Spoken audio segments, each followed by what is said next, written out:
శ్రీ కేదారేశ్వరుడు ఉత్తరాఖండ్ రాష్ట్రంలో కేదారేశ్వలయం ఉంది. ఏప్రిల్ నుంచి నవంబరు నెల వరకే ఈ ఆలయం తెరుస్తారు.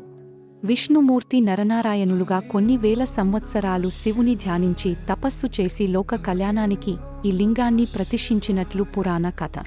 బొందితో స్వర్గానికి వెళ్లేందుకు పాండవులు ఈ ఆలయాన్ని సర్వాంగ సుందరంగా నిర్మించారని ప్రతీతి. అంతరాలయంలో నేటికి పాండవులు, ద్రౌపది విగ్రహాలు ఉన్నాయి. ఆదిశంకరాచార్యుల సమాధి, శివపార్వతుల తపోభూమి, ఆదిదంపతుల కళ్యాణ సమయంలో హోమగుండం నేటికీ దర్శించవచ్చు. కేదార్నాథ్ ఒక బ్రహ్మాండమైన ప్రదేశం.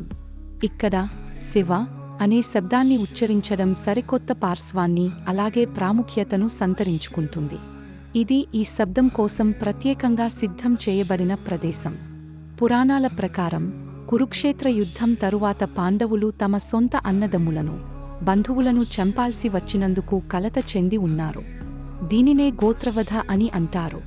వారెంతో అపరాధభావంతో కుంగపోయారు.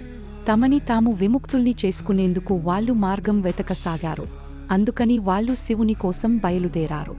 హిందువులు అత్యంత పవిత్రంగా భావించే యాత్ర చార్ధామ్. ఉత్తరాఖండ్లోని యమునోత్రి, గంగోత్రి, బద్రీనాథ్, కేదార్నాథ్ ఆలయాల సందర్శించడాన్నే చార్ధామ్ యాత్రగా పేర్కొంటున్నారు. ఉత్తరాఖండ్లోని రుద్రప్రయాగ జిల్లా కేదార్ఘట్లో ఈ ఆలయం ఉంది. కేదార్ ఆలయాన్ని పాండవ వంశస్థుడైన జనమేజయుడు నిర్మించాడని చరిత్ర చెబుతోంది. ఇక్కడ ఉన్న స్వయంభూ శివలింగం చాలా పురాతనమైనది. ఆది గురు శంకరాచార్య ఈ ఆలయాన్ని పునరుద్ధరించారు. పౌరాణిక విశ్వాసాల ప్రకారం మహాభారత యుద్ధంలో గెలిచిన తరువాత పాండవులు శివుడిని దర్శించుకునేందుకు వెళ్తారు. తమ పాపానికి ప్రాయశ్చిత్తం చేసుకోవడానికి శివుడిని వెతుకుతూ కేదార్ ఘాటి వైపు పయనిస్తారు. యుద్ధంలో ఎంతో మందిని చంపిన పాండవులను దోషులుగా గావించి వారిని కలవడానికి శివుడు ఇష్టపడలేదట. పాండవులు ఇక్కడకు చేరుకున్నప్పుడు శివుడు ఎద్దులా మారి పశువుల మందలో కలిసిపోయాడట.